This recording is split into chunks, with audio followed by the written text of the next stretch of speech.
जय हिंद दोस्तों, आप देख रहे हैं अपना यूट्यूब चैनल दी आर डी एक्सप्रेस। दोस्तों, यह वीडियो सीआरपीएफ ट्रेड्समैन के लिए होने वाला है। दोस्तों, मैं आपको बता दूं कि अगर आप रीडिंग पढ़ते हैं और आपको सच में वर्दी चाहिए तो दोस्तों आपको इस क्लास को जरूर देखना चाहिए। और आखिर दोस्तों इस पूरे प्रश्नों में से आप कितने का स्कोर कर पा रहे हैं इसका कमेंट आप जरूर वीडियो में कीजिएगा और आप हर एक प्रश्न का जवाब देने का प्रयास कीजिएगा। और आपके लिए चैलेंज है कि आखिर इसमें से आप कितने प्रश्नों को कर पा रहे हैं। दोस्तों, वीडियो में बने रहिए और चैनल पर पहली बार है तो चैनल को सब्सक्राइब करके बेल आइकन दबा लीजिए ताकि इस प्रकार कोई भी सवाल आपसे मिस ना हो और कोई भी क्लास आपसे छूटे नहीं। चलिए वीडियो में बने रहिए, आज की क्लास को शुरू करते हैं।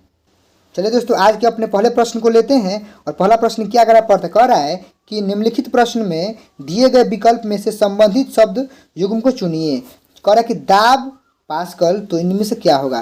दोस्तों, मैं आपको बता दूं कि आपसे किस प्रकार के प्रश्नों को पूछना चाह रहा है, आप देख लीजिए। अर्थात दाब का मात्रक क्या पास्कल होता है, वैसे ही इसमें किसका मात्रक सही है देख लीजिए। आप पहले देख लीजिए, यहाँ पे सबसे पहला दोस्तों है दूरी। क्या दूरी का मात्रक समय होता है? बिल्कुल नहीं, गलत है। समय का मात्रक किलोमीटर? बिल्कुल नहीं। दूरी का मात्रक किलोमीटर? सही बात है। और अंतिम है 4 नंबर, समय का मात्रक गति? नहीं। तो दोस्तों, आप उम्मीद है कि आप समझ पाए होंगे कि इसका करेक्ट आंसर आपके सामने है, जो कि दोस्तों ऑप्शन नंबर 3 में है कि दूरी का मात्रक क्या होता है? किलोमीटर है। नंबर कह रहा है कि निम्नलिखित प्रश्न में दिए गए विकल्पों में से संबंधित संख्या को चुनिए। दोस्तों, आप उम्मीद है कि आप देख पा रहे होंगे कि किस प्रकार से प्रश्न आपको पूछने का प्रयास कर रहा है। प्रश्न एक बार समझ लीजिए होंगे से आप। कह रहा है कि जिस प्रकार से यहाँ पे देखिएगा आप कि 814 लिखा गया है ना, इसके बदले क्या है दोस्तों? 418 आया है। पहले हम इसको समझते हैं कि आखिर 814 के बदले 418 कैसे आया है। फिर हम लोग 927 के बदले अपना आंसर प्रयास करेंगे खोजने का। दोस्तों बिल्कुल लीजिए, आप देख लीजिए कि इसमें ना प्रश्नों को उलट दिया है, मतलब संख्याओं को उलट दिया है। जैसे कि 8 अगर शुरू में है तो इसको अंत में लेके चला गया, ठीक है। और यह जो 2 नंबर है 2 नंबर में ही है, और 4 अंत में, 4 किसे कर दिया? शुरू में कर दिया है। बस सिंपल सी बात है कि अगर हम 927 को लिखना चाहें इसके अनुसार तो क्या है दोस्तों, यह जो 9 है वह सबसे अंत में जाएगा, ठीक है। 2 अपना बीच में ही रहेगा और जो अपना 7 है वह शुरू में आ जाएगा। दोस्तों करेक्ट आंसर होगा 729, जो कि आपके ऑप्शन नंबर 2 में है। उम्मीद आप समझ पा रहे होंगे।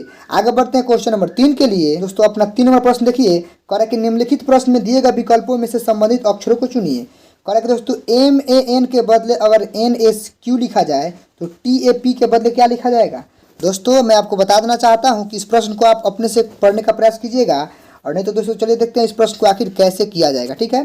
दोस्तों मैं आपको बता दूं कि देखिए आप यहाँ पर MAN के बदले में पहले NCQ कैसे लिखा गया है, ठीक है। उसके बाद हम लोग आसानी से TAP के बारे में देख लेंगे। दोस्तों मैं आपको बता दूं कि जो शुरू वाला M है और शुरू वाला N है, इसमें क्या किया गया है? एक ऐड किया गया तब N आया है। उसके बाद दोस्तों देख लीजिए जो A है तो A का संबंध जब C से करेंगे तो इसमें 2 ऐड किया गया है। अच्छा, जो N है अगर Q से जोड़ते हैं तो क्या इसको 3 ऐड किया गया है। तो सिंपल सी बात है कि तीनों अक्षरों में क्रम से 1 2 3 को ऐड किया गया है। तो दोस्तों अगर हम यहाँ पर अपने टैप की कल्पना करते हैं और टैप के अक्षरों को लिखना चाहें इसके अनुसार, तो सबसे पहले दोस्तों T में क्या जोड़ना होगा? 1 जोड़ना होगा। तो दोस्तों T में 1 जोड़ेंगे तो क्या होता है दोस्तों? तो T जोड़ेंगे तो क्या होगा? U हो जाएगा। अच्छा, अब दोस्तों 2 नंबर में 2 को जोड़ना था ना, A में 2 जोड़ेंगे तो क्या हो दोस्तों? ABC हो जाएगा। अच्छा, और P में हमको क्या जोड़ना है दोस्तों? 3 जोड़ना है। तो P में जब 3 जोड़ना तो क्या मिलेगा? PQRS। तो मिलेगा दोस्तों UCS, जो कि आपके ऑप्शन नंबर 3 में है। करेक्ट आंसर ऑप्शन 3 हो जाएगा। उम्मीद है दोस्तों आप समझ पा रहे होंगे। चलिए हम लोग आज के अपने अगले प्रश्न को करते हैं, जो कि दोस्तों अपना प्रश्न नंबर 4 रहेगा, ठीक है। 4-5 है कि 4-5 के लिए दिए गए विकल्पों में से विषम संख्या को चुनना है, जो कि मतलब अलग है, सबसे भिन्न है, उसी संख्या को आपको चुनना है। तो दोस्तों बिल्कुल ईजी है। आप देख लीजिए कि 1 नंबर में आपको 1 से 11 है, 2 नंबर में 242 है, 3 नंबर में 551 है और 4 नंबर में 383 है। दोस्तों बिल्कुल इजी इसलिए है क्योंकि आप समझ जाइए यहाँ पर जो 4 जो ऑप्शंस हैं उसमें से 1 नंबर, 3 नंबर और 4 नंबर विषम संख्या है, ठीक है, विषम संख्या है। लेकिन जो 2 नंबर है वह सम संख्या है, इसीलिए सही आंसर क्या आ जाएगा? ऑप्शन 2 242। दोस्तों इसी स्क्रीन पे हम लोग क्या करते हैं, प्रश्न नंबर 5 को भी हल कर लेते हैं। इसमें भी जो अलग संख्या उसको चूज करना है। आप देखिए दोस्तों कि प्रश्न नंबर 5 को करते हैं कि 80 के बदले दोस्तों यहाँ पे 9 लिखा गया है। अच्छा, 36 के बदले दोस्तों 6 लिखा गया है। वैसे ही दोस्तों देख लीजिए 64 के बगल में 8 लिखा गया है और 7 के बगल में 49 लिखा गया है। दोस्तों मैं आपको बता दूं कि अगर आप 8 का वर्ग करते हैं तो 8 × 64 मिलेगा, 7 का वर्ग करते हैं तो 49 मिलेगा, 6 का वर्ग करते हैं तो 36 मिलेगा, लेकिन 9 के वर्ग करने पर आपको मिलना चाहिए 81, लेकिन क्या दिया है 80। तो इस सब में अलग कौन है? यही एक नंबर करेक्ट आंसर होगा कि यही अलग है। आज के अपने हम लोग प्रश्न नंबर 6 को देखते हैं। वही बात है कि अगर ASY के बदले BRX आया है और फिर BRX के बाद CQW आया है तो आगे कौन सी संख्या आएगी या फिर कौन सा पैटर्न आएगा, इसको चूज करना है। दोस्तों बड़ा ही आसान है, मैं आपको बिल्कुल आसान तरीका बताऊँगा। एक काम कीजिए कि जो शुरू में ASY उसको लिख लीजिए। जैसे कि मान लीजिए A है, उसके बाद क्या है दोस्तों S है और फिर Y है। उसके बगल में दोस्तों BRX को भी लिख लीजिए, उसके बाद में B है, फिर इस R है, इधर क्या है X है। वैसे ही इसको लिख लीजिए C वाले को, C है, Q है और W है। और यहाँ पे दोस्तों हमारा आंसर आने वाला है। दोस्तों सिंपल सी बात है कि आखिर A के बाद B कैसे आया है, तो इसमें क्या किया दोस्तों, एक ऐड किए हैं। अच्छा अगर आपसे हम पूछें कि S के बाद R कैसे आया है तो बोले कि एक माइनस किया गया है। वैसे ही दोस्तों अगर y के बाद x आया तो कैसे है, -1 हुआ है। आप देख रहे हैं पैटर्न को ना। चलिए आगे बढ़ते हैं। मैं आपसे पूछूं कि b के बाद c कैसे है तो बोले कि 1 जोड़ने पर आया है। वैसे ही दोस्तों r के बाद q कैसे आया है तो इसमें -1 किया गया है। वैसे ही दोस्तों x के बाद w कैसे आया है तो -1 किया गया है। तो बस सिंपल सी बात है कि आने वाले समय में भी हम लोग पीछे वाले पैटर्न को फॉलो करेंगे। जिस प्रकार शुरुआती दौर में एक ऐड किया गया है और नीचे दोनों में माइनस किया गया है, तो वैसे ही सी में एक ऐड करेंगे। दोस्तों सी में एक ऐड करके क्या मिल जाएगा हमको, डी मिल जाएगा। अच्छा प्रीवियस नॉलेज के अनुसार क्यू में क्या करना होगा, एक घटाना होगा। तो क्यू में एक घटाने से क्या मिल जाएगा दोस्तों, पी मिल जाएगा। वैसे ही डब्ल्यू में से एक घटाना होगा, क्या मिल जाएगा दोस्तों हमको, भी मिल जाएगा। तो हमारा आंसर हो गया डी, पी और भी, जो कि दोस्तों ऑप्शन नंबर देख लीजिए 2 में है, DPV। उम्मीद है आप समझ पा रहे होंगे। आगे बढ़ते हैं क्वेश्चन नंबर 7 के लिए। दोस्तों इसी स्क्रीन पे हम लोग अपना क्वेश्चन नंबर 7 भी देख लेते हैं, क्योंकि यहाँ पर क्वेश्चन है, देख लीजिए। इसको इरेज करते हैं और क्वेश्चन नंबर 7 देखते हैं।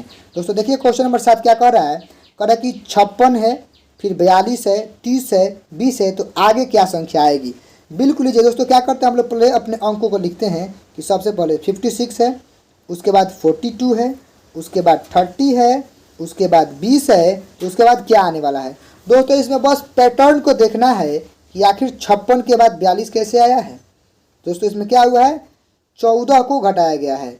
वैसे ही दोस्तों आपसे बोले हम कि 42 के बाद 30 कैसे है, तो बोले कि 12 घटाया गया है। वैसे ही 30 के बाद 20 कैसे है, तो 10 घटाया गया है। तो आप दोस्तों बस आपको इस पैटर्न को फॉलो करना है कि सबसे पहले 14 घटा, फिर 12 घटा, फिर 10 घटा, तो फिर क्या दोस्तों 8 घटेगा।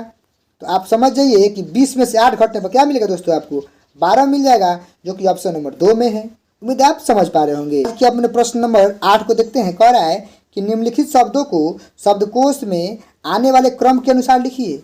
मतलब जो डिक्शनरी होता है उसमें किस क्रम पे कौन सा शब्द आएगा उसके अनुसार इसको सजाना है। तो दोस्तों बड़ा ही सिंपल है। मैं आपको बताना चाहूँगा कि सबसे पहले तो सब में एच है, तो चलिए कोई दिक्कत नहीं है।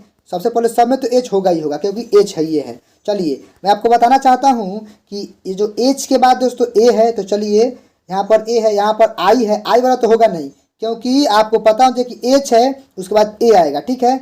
अगर बात करते हैं 2 को छट गया, अभी 3 को छट गया, हैंड बचा और हैंग बचा। अब बताइए दोस्तों उसके बाद एन है, यहाँ भी एन है, चलिए एन भी हो जाएगा।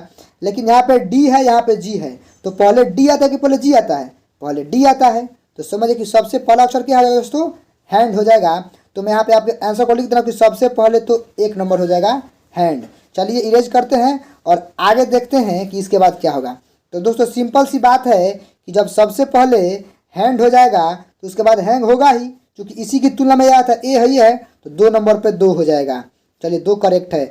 आगे बढ़ते हैं दोस्तों। अब बात करते हैं तीनों से, इसकी, इसकी और इसकी के। तो आप समझ जाइए कि इसमें कौन सा आने वाला है। चलिए इसके पैटर्न को समझते हैं। तो दोस्तों एच तो है, ये है, उसके बाद तीनों में आई है, तो आई तो होगा ही। अब देखिए उसके बाद एन है, यहाँ पर, यहाँ भी एन है और यहाँ पर एल है। तो आपको देखना हो कि एन और एल में सबसे पहले कौन आता है, तो पहले दोस्तों एल आता है। तो मतलब साफ है कि दोनों हट जाएंगे, तो बच गया कौन सी, 5 नंबर, यहाँ पर 5 हो जाएगा। चलिए आगे बढ़ते हैं हम और इन दोनों में तुलना करते हैं। इसको इरेज करते हैं और बच गया 2 गो, दोनों में तुलना करते हैं, हिंग में और फिर हिंटेड में। चलिए दोस्तों, अब मैं आपको बताना चाहता हूँ कि शुरू में एच है, दोनों में आई है, दोनों में एन है। अब देखिए पहले जी आता है कि पहले टी आता है। तो सिंपल सी बात है कि पहले जी आता है, तो मतलब सात पे किया विजेता हो गया। अब यहाँ पे 3 हो जाएगा, तो अंत में कौन बच गया? अंत में बच गया 4। दोस्तों करेक्ट क्रम होगा 1 2 5 3 4 में, यह करेक्ट सही हो जाएगा। दोस्तों अब हम बात करते हैं क्वेश्चन नंबर 9 की। करें कि निम्नलिखित समीकरणों में से जो स्टार है कि स्थान पर रखे जाने वाले गणितीय चिन्हों को समूह में कीजिए, फिर समूह में चुनिए। दोस्तों बड़ा ही सिंपल है, आपको इसको ख्याल करना होगा। आप क्या कीजिएगा कि आप सभी ऑप्शंस को तुलना कीजिए, यहाँ पे बराबर होना चाहिए। बाकी मैं इसको करेक्ट आंसर ऑप्शन 3 होगा, कैसे होगा मैं आपको बता देता हूँ। अगर 16 है और ऑप्शन 3 के अनुसार, पहले इसको इरेज करते हैं। अगर मैं आपको बता दूं कि ऑप्शन 3 के अनुसार सबसे पहले स्टार के बाद भाग दीजिएगा, चलिए ठीक है। उसके बाद 4 है, 4 लिखिए। फिर दोस्तों उसके बाद गुना का संबंध है, तो यहाँ पे गुना कीजिएगा। फिर 5 है और बराबर 14 है, ठीक है 14 लिखिएगा। और स्टार के उसमें क्या लिखिएगा? प्लस लिखिएगा और 6 कीजिएगा। चलिए 16 में 4 से भाग दीजिएगा, 4 मिलेगा।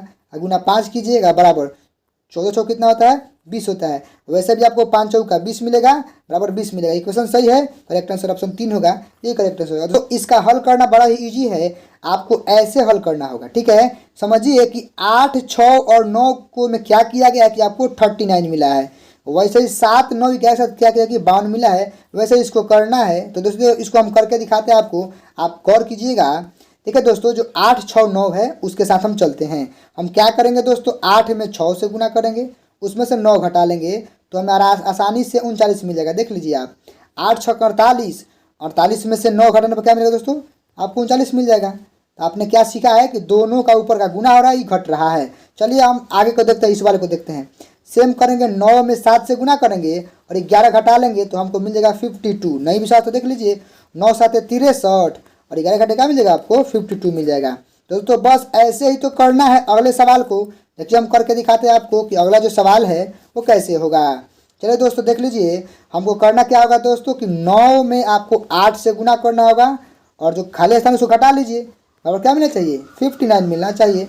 चलिए दोस्तों मैं आपको कर दूं, 9 8 72 72 माइनस जो भी है यहाँ पे 59 है। आप क्या कीजिएगा दोस्तों, अगर क्वेश्चन मार्क उधर भेजते हैं तो सिंपल सी बात है कि पहले 72 है और 72 में से जाके 59 क्या होगा? घट जाएगा। तो जैसे ही अगर 72 में से आप 59 घटाते हैं तो आपको क्या मिल जाएगा?